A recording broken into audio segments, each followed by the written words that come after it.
বিসমিল্লাহির রহমানির রহিম।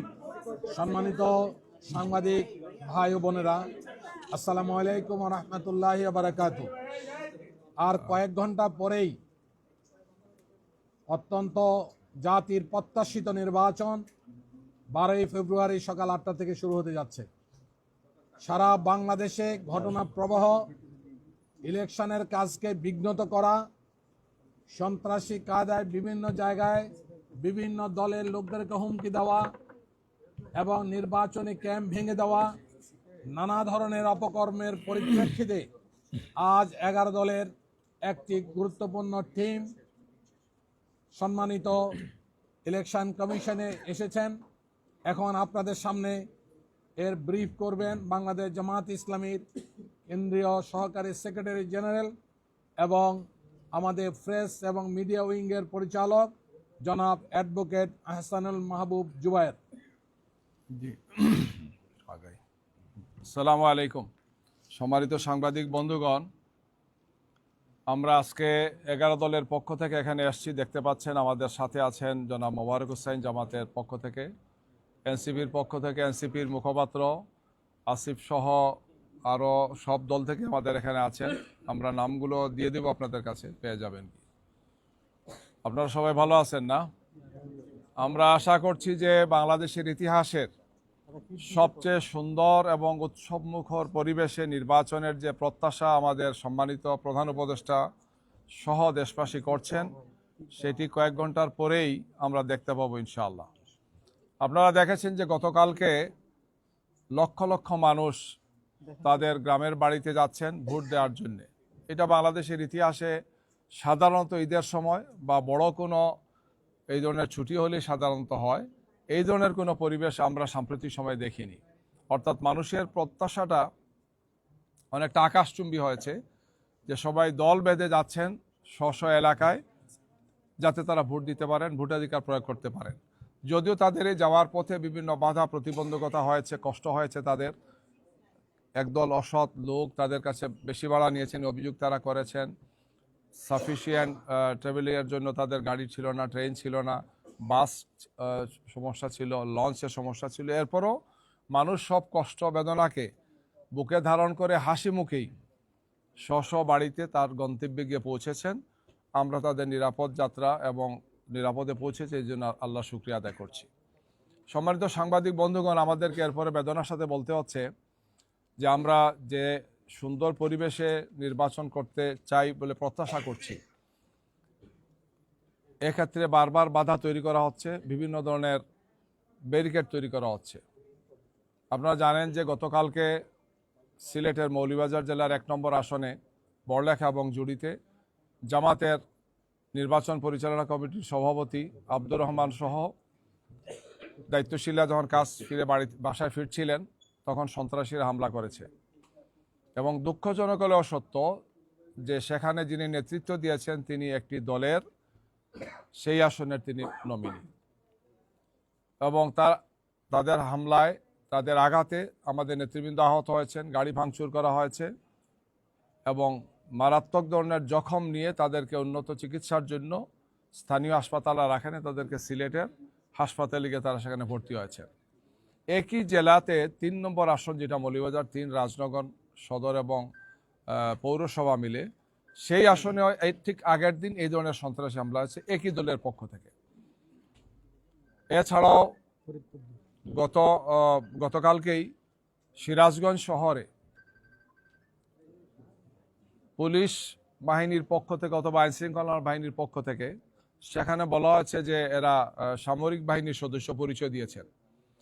তারা মাইকে ঘোষণা দিয়েছেন যে এই মানুষগুলো যাদেরকে যদি আপনারা পান, এলাকাবাসীকে আহ্বান জানিয়েছেন যে তাদেরকে গ্রেফতার করে আমাদের হাতে তুলে দেন।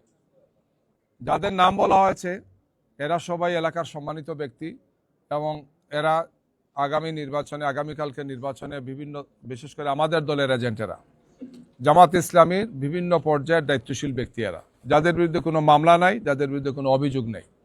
পরবর্তীতে যখন যোগাযোগ করা হয়েছে সেখানে ওনারা বলেছেন যে আমরা গোয়েন্দা তথ্যের ভিত্তিতে এই লোকগুলোকে গ্রেফতারের জন্য বলেছি। ডিসি সাহেব অথবা রিটার্নিং অফিসার সাহেব কোনো দায়িত্ব নেন নাই, পুলিশ কোনো দায়িত্ব নেয় নাই। আমরা এই বিষয়গুলো পরবর্তীতে লিখিতভাবে জানিয়েছি যে এই ধরনের কোনো ভূমিকা যদি কোনো বাহিনী রাখেন তাহলে তিনি আইনের কতটুকু সম্মান তিনি দেখেন আইনের প্রতি।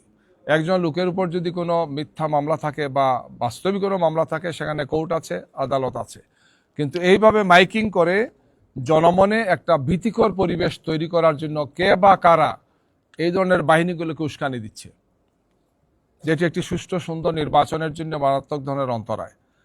ফরিদপুরে একই ধরনের ঘটনা ঘটেছে, ফরিদপুর 2 নম্বর আসনে একই ধরনের ঘটনা ঘটেছে। সেখানে যারা আমাদের নির্বাচনের এজেন্ট হবেন, দায়িত্বশীল যারা আছে, তাদের উপর হামলা হয়েছে, আঘাত করা হয়েছে, তাদেরকে ফিজিক্যালি অ্যাসল্ট করা হয়েছে।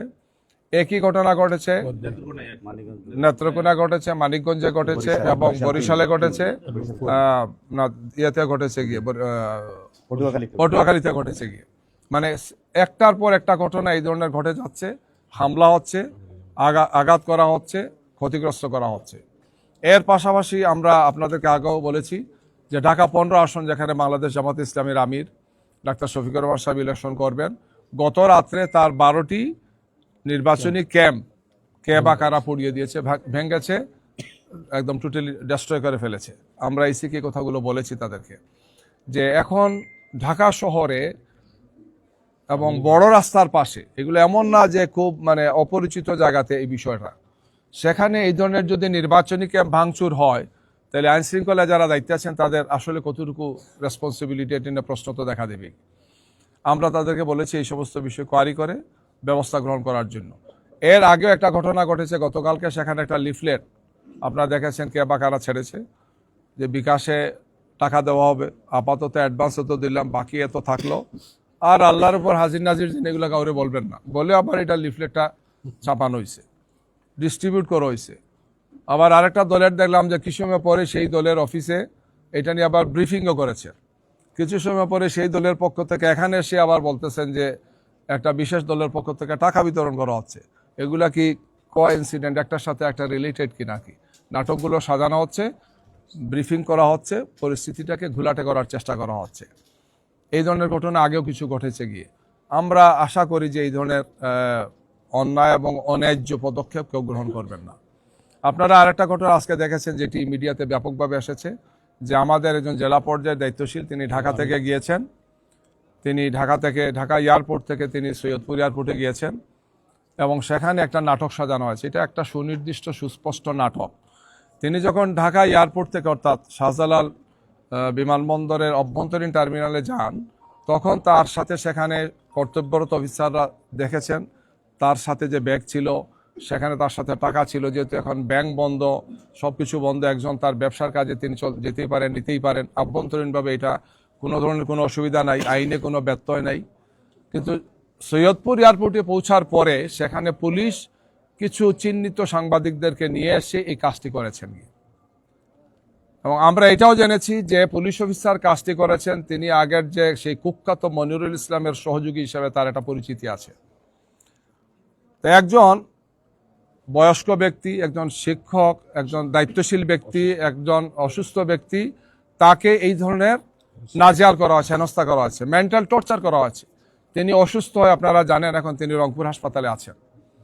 তো এই যে ঘটনাটা যিনি ঘটালেন, আমরা এসিকে বলেছি যে এটা আপনাদের একটা দায়িত্ব আছে, এটা ক্লিয়ার করা উচিত যে আমি কোনো ক্রিমিনাল অফেন্স করলাম না, আমার কাছে কিছু টাকা পাওয়া গেছে, এর ভিত্তিতে আমাকে আমার সম্মান মর্যাদা, আমার দলকে প্রশ্নবোধক করা হচ্ছে। এর অর্থ হচ্ছে এটাই যে একদল লোক যারা মনে করছেন যে জনগণের সমর্থন তাদের প্রতি নেই, তারাই এখন ছলে বলে কলে কৌশলে আমাদেরকে জনগণের সামনে ভিন্ন রূপে উপস্থাপনের জন্য আমাদের মর্যাদাকে, আমাদের দলের মর্যাদাকে, আমাদের সম্মান ইজ্জতকে, জনসমর্থনকে প্রশ্নবুদ্ধ করার জন্য একটা হীন অপপ্রয়াস চালাচ্ছেন, একটা ঘৃণিত অপপ্রয়াস তারা চালাচ্ছেন গিয়ে। অতীতেও ফেসিবাদ থাকতেই কাজটি করেছেন। আমাদের জামাতের অফিস থেকে এসে আমাদের কাগজপত্র নিয়ে গেছেন, টাকা পয়সা নিয়ে গিয়েছেন, বলেছেন যে জামাত এগুলো নিয়ে মানি লন্ডারিং করবে, বড় মামলা দিয়েছেন। এটা আমরা ফেস করেছি, আমি নিজে সেই মামলার ট্রায়াল লয়ার ছিলাম, যে মামলা থেকে আমরা বেকসুর খালাস পেয়েছি, সব টাকা আমরা ফেরত পেয়েছি। আমরা তো বলেছি যে এটা আমাদের দলের বিষয়। তো এই ধরনের বিষয়গুলোকে তখন করা হয়েছে। আমরা এই সময়টা আশা করি না। ফেসিবাদ বিদায় নিয়েছে, এই সময় এই ধরনের মানে মিথ্যা তথ্যের ভিত্তিতে ব্যক্তিকে বা তার দলকে প্রশ্নবোধক করা, জনগণের সামনে তাদের সম্মান মর্যাদাকে নষ্ট করার যারাই অপপ্রয়াস চালাবেন জনগণ তাদেরকে রুখে দেবে। আমরা একটি সুন্দর শান্তিপূর্ণ উৎসবমুখর পরিবেশে আমরা নির্বাচন দেখতে চাই। আমরা আশা করি যে এক্ষেত্রে সবাই দায়িত্বশীল ভূমিকা পালন করবেন। কুমিল্লা 4 আসনের আপনারা জানেন, সেখানে একটা রাজনৈতিক দলের নেতা মারাত্মক হুমকি দিয়েছেন যে আমাদেরকে ভোট যিনি দেবেন না, যারা দেবেন না তাদের হাত পা ভেঙে দেব, তাদের ঘর বাড়ি জ্বালিয়ে দেব, তাদের উপর আক্রমণ করব, একদম যাচ্ছে তাই কথা বলেছেন, যেটা একদম সুনির্দিষ্ট ভাষায় ক্রিমিনাল অফেন্স। এটা তিনি বলতে পারেন না, কোনো দায়িত্বশীল ব্যক্তি কথাটা তিনি বলতে পারেন না। কিন্তু আমরা বলেছি ইসিকে এই সমস্ত বিষয়ে আপনাদের তাৎক্ষণিক পদক্ষেপ নেওয়া উচিত। এই ধরনের ঘটনা এবং এই ধরনের উস্কানির কারণে বিভিন্ন জায়গাতে হামলা হচ্ছে, বিভিন্ন জায়গাতে একটার পর একটা দুর্ঘটনাগুলো ঘটছে, তাদের নেতাকর্মীরা উৎসাহ পাচ্ছেন। এই যে নেতাদের উপর হামলা, গাড়িতে হামলা, নারীদের উপর হামলা, মহিলা কর্মীদের উপর হামলা হচ্ছে, এগুলোর কারণ এই সমস্ত নেতাদের উস্কানিমূলক বক্তব্যের কারণে এগুলো হচ্ছে। ইসির সদস্যরা আমাদেরকে বলেছেন যে আমরা তাৎক্ষণিকভাবে অ্যাকশন নিচ্ছি, খোঁজখবর নিচ্ছি, প্রস্তুতি আমরা নিচ্ছি, এগুলো আমাদেরকে তারা সবসময় বলেন। আমরা বলেছি শুধু বললেই তো হবে না, আপনাদেরকে কার্যকর ভূমিকা রাখতে হবে। জাতি দেখতে চায় যে একটি সুন্দর নির্বাচনকে, একটি উৎসবমুখর পরিবেশে যে নির্বাচন হতে যাচ্ছে সেটাকে নষ্ট করার জন্য, প্রশ্নবোধক করার জন্য যে বা যারা কাটছেন তারা ফেসিবাদের দূষণ হিসেবে যদি আইনশৃঙ্খলা বাহিনীর ভিতরে ঘাপটি বেড়ে থাকেন তাহলে তাদেরও চিহ্নিত করা উচিত, তাদেরকে চিহ্নিত করে আইনের মুখোমুখি করা উচিত। আমরা এর সাথে আরো কয়েকটি বিষয় তাদের দৃষ্টি আকর্ষণ করেছি, আপনাদের সেটা বলতে চাই। সেটি হচ্ছে আমরা বডি ক্যামেরা একটা তালিকা দেখেছি, ইসি দিয়েছেন, আপনারা তো ওয়েবসাইটে দেখবেন। কিছু কিছু আসনে অস্বাভাবিক বেশি, কিছু কিছু আসনে অস্বাভাবিক কম। ওনার একটা ব্যাখ্যা দিয়েছেন। আমরা বলেছি আমাদের কাছে যেটা মনে হয়েছে যে যেখানে বেশি একটা বিশেষ দলের একটা দলের এখানে অবস্থাটা মানে ভালো, আবার যেখানে কম সেখানে আরেকটা দলের অবস্থা ভালো। এতে বোঝা যাচ্ছে বিশেষ কোনো দলকে সুবিধা দেওয়ার জন্য এই ধরনের বেশি অথবা কম করেছেন কিনা। ওনারা একটা ব্যাখ্যা দিয়েছেন, আমরা মনে করেছি যে না, এটা আপনাদের দেখা উচিত। ওনারা বলেছেন যে আমরা আরো অনেকগুলো ব্যবস্থা রেখেছি। আমরা বলেছি যে আপনাদেরকে আমরা মানে রিপিটেডলি বলেছি যে আইনশৃঙ্খলা পরিস্থিতিকে ভালো রাখার জন্য এবং নির্বাচন কেন্দ্রে সন্ত্রাস যাতে না হয় জন্য সিসি ক্যামেরা লাগানোর জন্য। ওনারা বলেছেন যে আমরা এই পরামর্শের ভিত্তিতে বসেছি, আলোচনা করেছি, দিয়েছি, কিন্তু আমরা দৃশ্যমান খুব ভালো দেখতে পাচ্ছি না। ওনারা বলেছেন যে দিয়েছেন, আমরা বলেছি যে না, ভিতরে বাইরে সব জায়গাতেই এটা থাকতে হবে, যাতে কোনো মানুষই সেখানে গিয়ে ক্ষতিগ্রস্ত আমরা চাই না। একজন মানুষ ভোট দিতে যাবেন, একজন ভোটার ভোট দিতে যাবেন, তিনি শান্তিপূর্ণ পরিবেশে দিবেন, কোনো ধরনের কোনো সন্ত্রাসী আক্রমণের শিকার তিনি যাতে না হন, এই ধরনের সন্ত্রাস করার ইচ্ছাও যাতে তার মাথায় না থাকে, এই ধরনের একটা সুন্দর পরিবেশ, শান্তিপূর্ণ পরিবেশ নিশ্চিত করার জন্য আমরা তাদেরকে বলেছি। আমরা সব দিক বিবেচনায় মনে করি যে মানুষের মধ্যে যে অসাধারণ স্বতঃস্ফূর্ততা, এটা বাংলাদেশের ইতিহাসে বলা যায় যে একটি অভূতপূর্ব ঘটনা, এটি ব্যতিক্রম। এটিকে রক্ষা করার দায়িত্ব হচ্ছে ইসির, সরকারের, সংশ্লিষ্ট যারা আছেন তাদের সবার, আমরা যারা রাজনৈতিক দলে যারা আছি তাদের সবার দায়িত্ব। আমরা আগামীকালকে বলেছি যে সর্বপর্যায়ে যাতে বিশেষ করে আমাদের এজেন্টদেরকে বিভিন্ন জায়গায় যেগুলো হুমকি দেওয়া হচ্ছে, ঢুকতে দেওয়া না, তাকে কাজ করতে দেওয়া, এই সমস্ত কথাগুলো বলেছি। ওনারা বলেছেন যেগুলো ব্যবস্থা নেবেন। এজেন্টরা যাতে নির্বিঘ্নে তার দায়িত্ব পালন করার ক্ষেত্রে কোনো বাধা না থাকে, কেউ যাতে কোনো হুমকি ধমকি না দেন সেটা যাতে এনশিওর করেন। কারণ এজেন্টরাই নির্বাচনের সবচেয়ে গুরুত্বপূর্ণ কম্পোনেন্ট হচ্ছে তারা। তো এই বিষয়ে যাতে তারা প্রয়োজনীয় পদক্ষেপ গ্রহণ করেন, আমরা সে কথাগুলো তাদেরকে বলেছি। এই বিষয় নিয়ে তাদের সাথে আমাদের আলোচনা হয়েছে। আমরা আপনাদের মাধ্যমে দেশবাসীকে আশ্বস্ত করতে চাই যে নির্বাচনকে সুষ্ঠু সুন্দর করার দায়িত্ব নিঃসন্দেহে সবারই আমাদের কম বেশি, যারা আমরা রাজনৈতিক দলে আছি তাদের আছে, সরকারের আছে, নির্বাচন কমিশনের আছে, আপনাদেরও আছে। আপনারা অত্যন্ত গুরুত্বপূর্ণ স্টেক হোল্ডার আমরা মনে করি। আমরা আপনাদেরকে সব ধরনের নিরাপত্তা বা আপনাদেরকে কার্ড দেওয়ার জন্য আমরা বারবার বলেছি, দৃষ্টি আকর্ষণ করেছি। আমরা আশা করব যে আমরা 11 দলের পক্ষ থেকে আপনাদেরকে সহযোগিতা করতে চাই। আপনাদের কাছে আমাদের এই প্রত্যাশা থাকবে যে কোনো তথ্য যাতে অপতথ্যের রূপ না নেয়, আমাদেরকে এমনভাবে যাতে কোনো মানে মিডিয়ার মুখোমুখি করা না হয় যেটা আসলে সত্য নয়, অথচ সেটাকে এইভাবে এমন করে ফেব্রিকেটেড করা হয়, করে যাতে একটা দলকে বা আমাদের এই জোটকে, আমাদের ঐক্যকে যাতে বিনষ্ট না করা হয়, মানুষের মধ্যে যাতে আমাদের ব্যাপারে খারাপ কিছু না হয়, আমরা এটা আপনাদের কাছে সনির্বন্ধ অনুরোধ করব। আমি এর আগেও বলেছি যে গত 28 তারিখ মেহেরপুরের এই ধরনের একটা নিউজ ছিল, যেহেতু সাংবাদিক বন্ধুগণ আপনাদেরকে বলতে হচ্ছে যে জামাত ইসলামীর মেহেরপুর জেলার আমিরের গাড়িতে অস্ত্রসহ তাকে গ্রেফতার করা হয়েছে। পরে দেখা গেলো আমির সাহেব সেখানে নাই, গাড়িতে আছে কি সেখানে কাজ হবে, স্টেজের কাজ হবে জন্য গাড়িতে করে খন্তি শাবল এগুলো নিয়ে যাচ্ছে। কয়েক মিনিটের মাথায় ঘন্টাখানেকের মধ্যেই পরবর্তীতে এটা সেটেল হয়েছে এবং পুলিশ আসছে, সাংবাদিকরা গেছেন, তারপরে এটা সলভ হয়েছে যে এটা আসলে কোনো কিছু নেই। কিন্তু এই যে 1 ঘন্টা একটা দলের মারাত্মক ক্ষতি করা হলো, এটা সুস্থ সাংবাদিকতা, নিরপেক্ষ সাংবাদিকতা, বস্তুনিষ্ঠ সাংবাদিকতার জন্য এটা তো মানানসই নাই। যারা করেছেন পরবর্তী আমরা তাদেরকে বলেছি যে আপনি নিউজটা দিলেন, প্রমাণ হওয়ার পর তো আপনার উচিত ছিল এটা স্বীকার করে অ্যাপোলজি বলা, যেটা আমি সঠিক তথ্যটা দেইনি। জাস্ট আপনাদেরকে বললাম এই কারণেই, যেহেতু নির্বাচন একটি খুবই স্পর্শকাতর বিষয়, এই ধরনের তথ্য, অপতথ্য বা এই ধরনের ফেব্রিকেটেড বিষয়গুলোকে এনে জনমনে যাতে কোনো ধরনের উদ্বেগ উৎকণ্ঠা তৈরি না হয়, জনগণ যাতে শান্তিপূর্ণভাবে ভোট দেয়।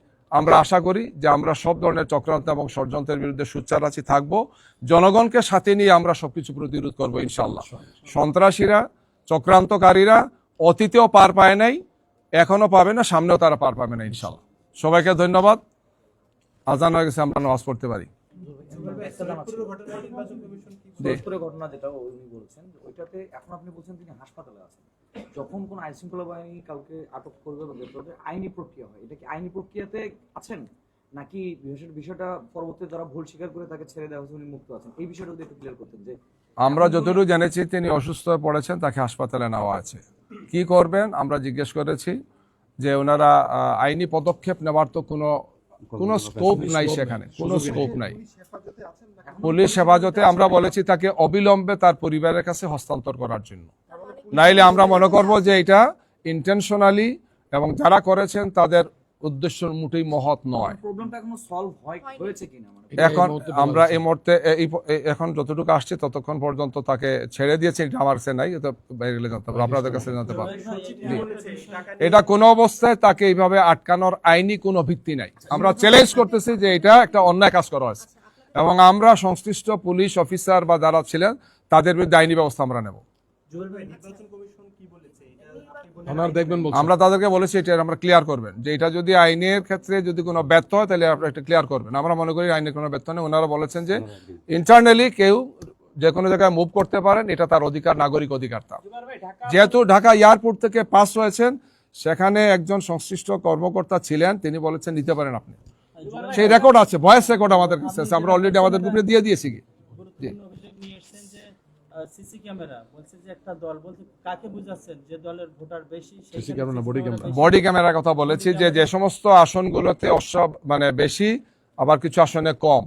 দেখা গেছে যে সমস্ত আসনে আমাদের সম্ভাবনা বেশি মনে হচ্ছে সেখানে বডি ক্যামেরার সংখ্যা বেশি, যেখানে আরেকটা দলের সম্ভাবনা কম মনে হচ্ছে, বোঝা যায় তো, সেখানে সিসি ক্যামেরা, বডি ক্যামেরাটা কম। আমরা বলেছি এটা কি কাকতালীয় না মানে অন্য উদ্দেশ্যে দেওয়া আছে, ওনারা যাতে এটা বলে। ওনারা বলেছেন যে আমরা এটা পুলিশের রিপোর্টের ভিত্তিতে দিয়েছি। তাহলে পুলিশের রিপোর্টের ভিত্তিতে এত বড় একটা স্টেপ নিলেন, আপনাদের এটা ক্রস চেক করা উচিত, এটা দেখা উচিত ওনাদের। জি স্পষ্ট করে আপনারা আসলে কোন দল, এবং এখানে তো নির্বাচনে প্রায় 50টি দল অংশগ্রহণ, জি জি জি কিন্তু কোন দলকে আপনারা আসলে ইন্ডিকেট করছেন এটা যদি একটু জি জি এটা আপনাদের সাংবাদিকদের বলা, এটা মানে নতুন করে বলার দরকার নেই, আপনারা জানেন আর কি, সবাই জানেন। জি জি জি জি